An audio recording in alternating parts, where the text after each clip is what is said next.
안녕하세요. 저는 50대 후반, 곧 예순을 바라보는 나이의 남자, 전영배라고 합니다. 직업은 인테리어 디자이너입니다. 그런 제가 갓 40이 된 친구 와이프를 안게 될 줄은 꿈에도 몰랐습니다. 기묘한 이 이야기를 믿고 말고는 여러분의 자유입니다만 그 사건은 아이러니하게도 친구 태석이의 제안으로 시작됐습니다. 이혼남이라 외로움에 목말랐던 제가 친구의 아내와 즐기면서 제 삶에도 활력소가 생겼습니다. 그녀와 좋은 시간을 나누던 날, 보고도 믿지 못할 광경이 제 눈앞에 펼쳐졌어요. 친구가 지켜보고 있다는 걸 알면서도 친구의 아내인 그녀를 안아야만 했죠. 남자라면 다들 상상만 해보는 그런 경험을 제가 직접 하다니. 그 짜릿함은 지금도 말로 표현할 수가 없습니다. 혼자서 몰래 보는 동영상에 등장하는 남자 주인공이 된 것만 같은 기분이라고나 할까요? 어리디 어린 친구 와이프의 탱글탱글하고 찰진 피부, 그리고 야릇할 수밖에 없는 분위기까지. 그날을 잊을 수가 없어요. 과연 그날 밤 두 사람에게 어떤 일이 벌어졌을까요? 본격적인 이야기를 시작하기 전에 구독과 좋아요 꼭 부탁드려요. 여러분의 응원이 사연을 이어가는 큰 힘이 됩니다. 그럼 지금부터 누구에게도 말하지 못할 그날의 이야기를 들려드릴게요. 직업병 때문일까요? 저는 선이 딱 떨어지는 것, 정돈된 것, 그리고 예측 가능한 범위를 벗어나지 않는 삶을 선호합니다. 5년 전 성격 차이로 이혼을 한 뒤로 제 삶은 더욱더 흑백 영화처럼 단조로워졌습니다. 퇴근 후 텅 빈 집에 들어가기 싫어 시작한 웨이트 트레이닝이 유일한 취미이자 도피처였죠. 땀을 흘리고 근육이 찢어지는 고통을 느끼면 사무치는 외로움이 잠시나마 잊혀지곤 했으니까요. 그렇게 무채색으로 점철된 제 인생에 어느 날 갑자기 채도 높은 붉은 잉크 한 방울이 툭 떨어졌습니다. 바로 초등학교 동창인 태석이었습니다. 야, 영배야. 나 이번에 내 작업실 근처로 이사 왔다. 얼굴 한번 보자. 태석은 저와 정반대인 친구였습니다. 학창 시절부터 여자를 좋아하고 술과 도박, 온갖 자극적인 것들을 탐닉하며 살아온 녀석이죠. 사업수와는 좋아서 돈은 꽤 벌었지만 여자 관계는 늘 복잡했습니다. 벌써 3번째 결혼을 했다는 소식은 건너들었지만 실제로 마주한 건 정말 오랜만이었습니다. 오랜만에 만난 태석은 여전히 시끄럽고 활기찼습니다. 녀석은 값비싼 위스키를 물처럼 들이키며 자신의 화려한 여성 편력을 무용담처럼 늘어놓았죠. 저는 그저 묵묵히 잔을 비우며 맞장구를 쳐주었습니다. 그런데 술이 몇 순배 돌았을 무렵 태석이 묘한 말을 흘리더군요. 영배야, 너 몸 관리 진짜 잘했다. 우리 나이에 배도 안 나오고. 솔직히 나보다 내가 더 남자 구실 잘하겠다. 무슨 소리냐, 취했다 너. 아니야, 진짜야. 우리 와이프가 좀 젊거든. 근데 내가 요새 통 힘을 못 써서 미안해 죽겠다. 너처럼 든든한 놈이 친구라 다행이야. 나중에 우리 집 가서 와이프한테 인사나 해라. 외로움 많이 타는 여자니까 내가 말동무 좀 해주면 좋고. 그때는 그 말이 그저 술김에 하는 넋두리인 줄 알았습니다. 외로움을 탄다, 말동무를 해달라. 그 단어들 속에 숨겨진 끈적하고 은밀한 의도를 그때의 저는 전혀 눈치채지 못했습니다. 그저 태석에 풀린 눈동자가 유난히 번들거린다고 생각했을 뿐이었죠. 하지만 그것은 단순한 취기가 아니라 먹잇감을 앞에 둔 짐승의 탐색전이었다는 것을 나중에 알게 되었습니다. 제 평온했던 일상에 균열이 시작되는 순간이었습니다. 며칠 뒤 늦은 밤이었습니다. 태석에게서 전화가 왔습니다. 자기 집에서 딱 한 잔만 더 하자는 거절하기 힘든 제안이었죠. 거듭 사양했지만 집 앞까지 데리러 온 친구의 성화에 못 이겨 결국 그의 집으로 향했습니다. 현관문을 여는 순간 저는 숨을 멈췄습니다. 집안에서는 은은한 재즈 음악과 함께 짙은 꽃향기가 났습니다. 그리고 그 향기의 끝에는 그녀 태석의 아내 지수 씨가 서 있었습니다. 40 초반이라고는 믿기지 않을 만큼 맑은 피부, 가늘고 긴 목선, 그리고 무엇보다 눈빛이 인상적이었습니다. 늦은 시간에 불쑥 찾아온 남편의 친구를 귀찮아할 법도 한데 그녀는 오히려 묘한 미소를 지으며 저를 반겼습니다. 영배 씨라고 하셨죠? 태석 씨한테 이야기 많이 들었어요. 몸 관리를 그렇게 철저히 하신다고. 그녀의 목소리는 낮고 차분했지만 어딘가 젖어있는 듯한 느낌을 주었습니다. 그녀가 내어온 술상은 정갈했습니다. 와인잔을 내려놓는 그녀의 손가락 끝이 제 손등을 아주 스치듯 지나갔는데 마치 정전기가 일어난 것처럼 찌릿한 전율이 등골을 타고 흘렀습니다. 우연이었을까요? 아니면 의도된 접촉이었을까요? 태석은 이미 밖에서 꽤 마시고 들어온 터라 혀가 꼬여 있었습니다. 그는 제 어깨를 감싸주며 아내에게 말했습니다.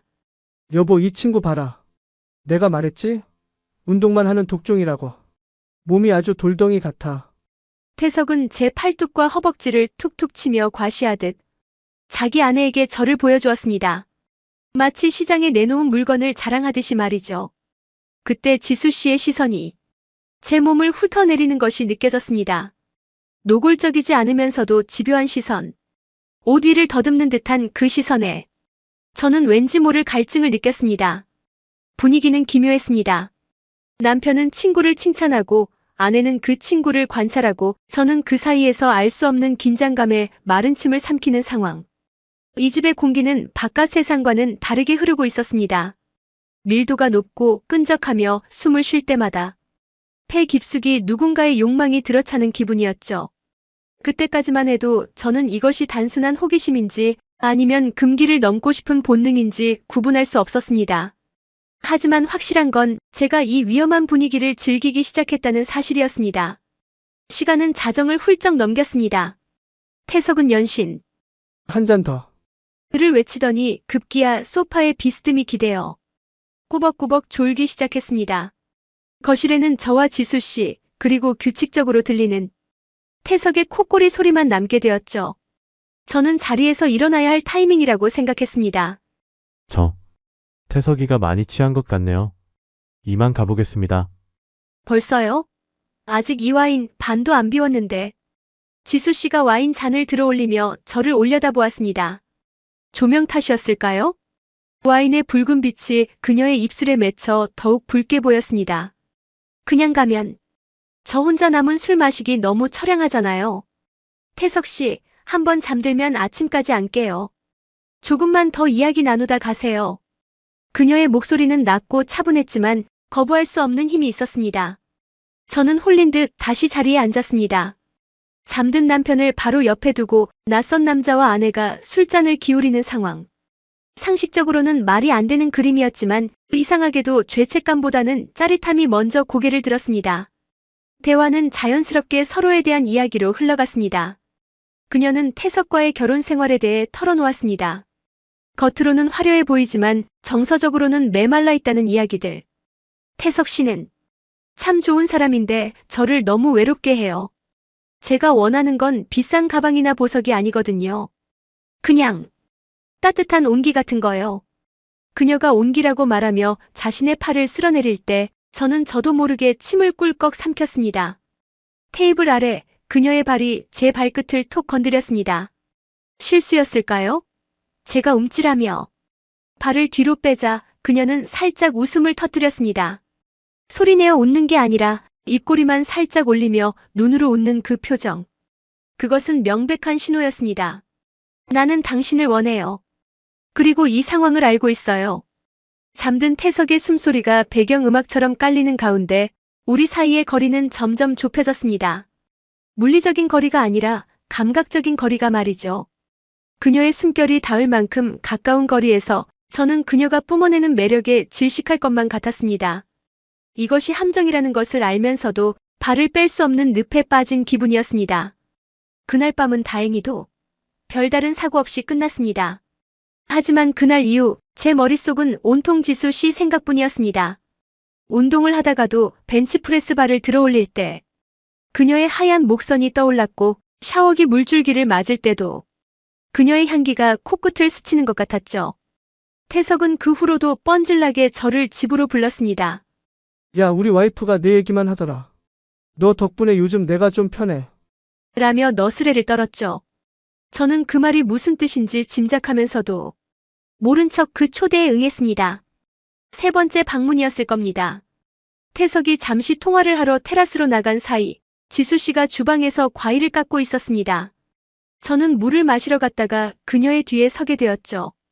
영배 씨, 그거 알아요?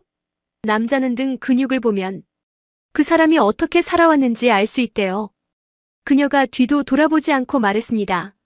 과도를 쥔 손은 멈춤이 없었죠. 태석 씨 등은 너무 기름졌어요. 둔하고 무디죠. 그런데 영배 씨 등은 참 단단해 보여요. 기대고 싶을 만큼 그녀가 몸을 돌려 저와 마주 섰습니다. 좁은 주방, 냉장고 모터 돌아가는 소리만이 들리는 공간. 그녀와 저 사이는 불과 한 뼘 차이였습니다. 그녀가 한 발자국 다가왔습니다. 그녀의 곡선이 제 명치께에 닿을 듯 말 듯 했습니다. 숨을 쉴 때마다 그녀의 골짜기가 오르내리는 리듬이 제 시야를 가득 채웠습니다. 지수 씨, 태석이가 올 겁니다. 상관없어요. 태석 씨는 눈치가 없는 척하는 걸 좋아하거든요. 그녀의 말은 의미심장했습니다. 그때 테라스 문이 열리는 소리가 들렸고 그녀는 아무 일도 없었다는 듯이 저에게서 떨어져 과일 접시를 들었습니다. 하지만 제 귓가에 아주 작게 속삭이고 지나갔죠. 다음엔 태석 씨 없을 때 봐요. 심장이 터질 듯이 뛰었습니다. 그 한마디가 제 이성의 끈을 팽팽하게 당기고 있었습니다. 이것이 단순한 불장난이 아니라는 확신이 들었습니다. 그녀도 그리고 어쩌면 태석까지도 이 아슬아슬한 줄타기를 즐기고 있는 것일지도 모른다는 생각이 들었죠. 하지만 도망치고 싶지 않았습니다. 아니, 오히려 그 위험한 불길 속으로 뛰어들고 싶은 욕망이 저를 지배하기 시작했습니다. 며칠 뒤 태석에게서 연락이 왔습니다. 영배야, 나 지방에 공사건 때문에 며칠 내려가야 할 것 같다. 부산 현장에 문제가 좀 생겨서 3박 4일 정도 걸릴 것 같아. 예상했던 순간이었지만 막상 닥치니 긴장감으로 손에 땀이 쥐어졌습니다. 그래? 고생이 많네. 잘 다녀와라. 근데 와이프가 혼자 집에 있는 걸 무서워해서 걱정이네. 보안이 잘 되어 있긴 한데 그래도 여자가 혼자 있으면 불안하잖아. 내가 시간 되면 저녁에 들러서 밥이라도 같이 먹어주라. 안주 좋은 거 사다 놨으니까 술도 한잔하고. 말도 안 되는 부탁이었습니다. 남편이 출장을 가면서 친구에게 자기 아내와 술을 마시라고 부탁한다니요.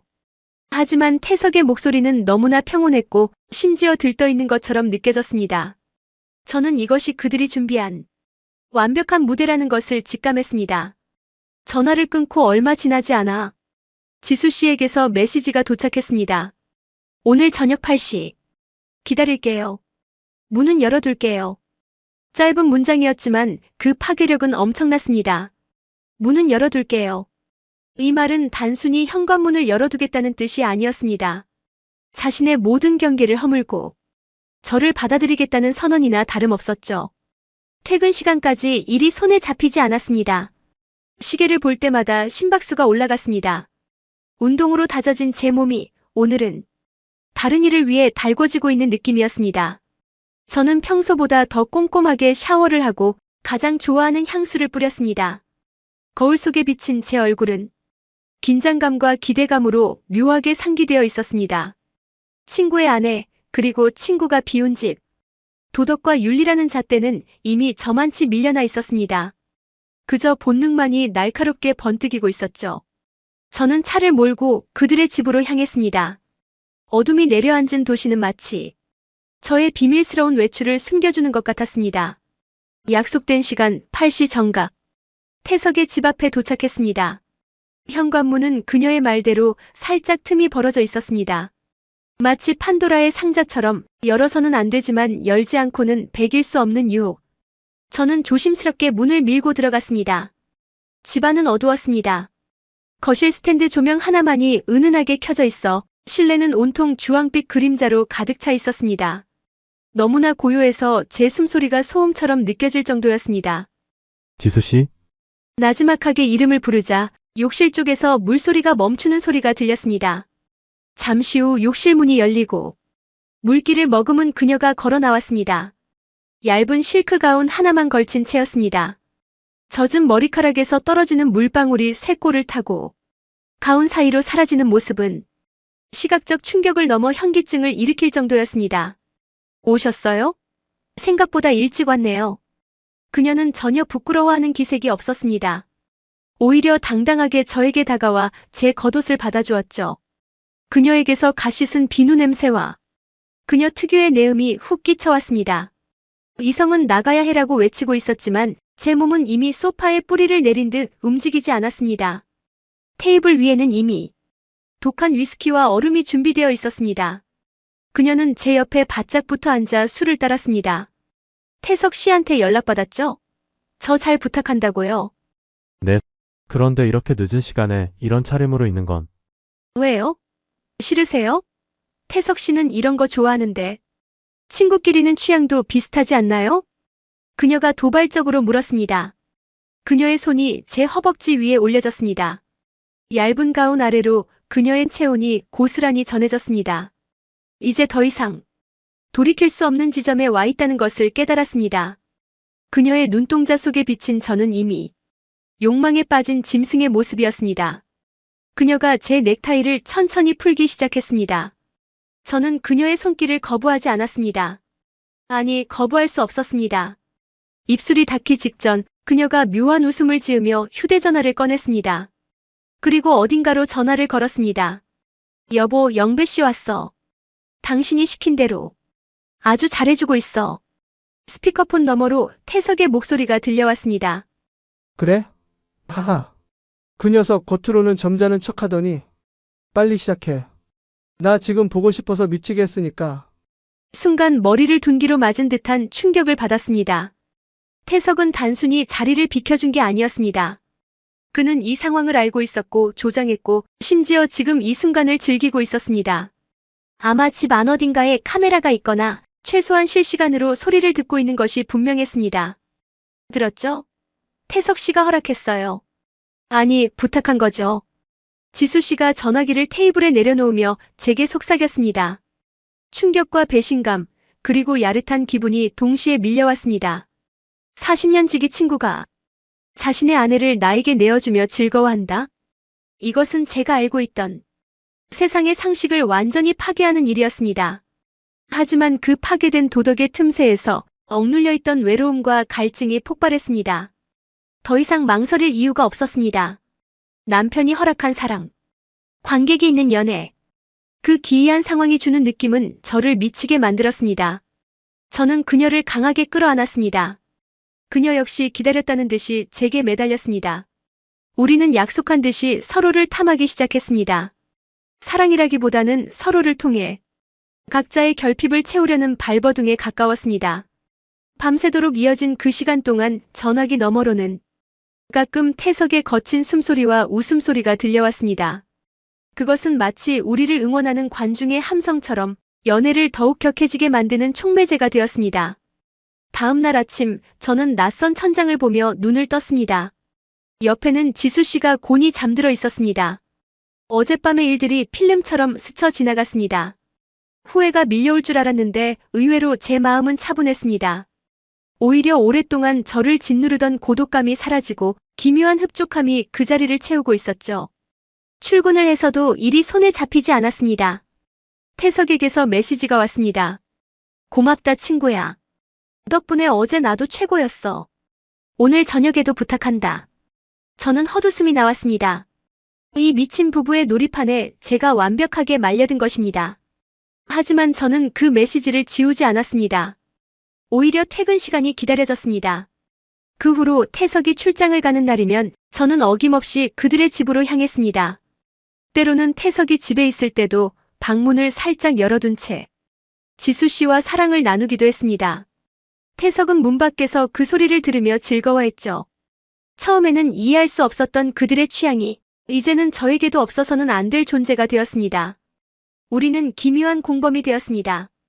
표면적으로는 평범한 친구와 친구의 아내, 그리고 남편이지만 그 이면에는 은밀한 비밀을 공유하는 사이가 된 것이죠. 아이러니하게도 이 일이 시작된 후 태석 부부의 사이는 더 좋아 보였습니다. 저 또한 무기력했던 삶에 활력이 생겼고요. 지금도 저는 헬스장에서 몸을 만듭니다. 예전에는 그저 시간을 때우기 위함이었지만 이제는 목적이 분명합니다. 이번 주말에도 태석은 지방으로 내려갑니다. 그리고 지수 씨는 저를 기다리고 있겠죠. 세상에는 정말 다양한 형태의 관계가 존재합니다. 누군가는 저를 비난하고 손가락질하겠지만 상관없습니다. 이 금지된 선을 넘었을 때만 느낄 수 있는 심장이 터질 듯한 해방감을 당신들은 모를 테니까요. 방금 지수 씨에게서 메시지가 왔네요. 새로운 와인을 준비했어요. 오늘 밤 기대할게요.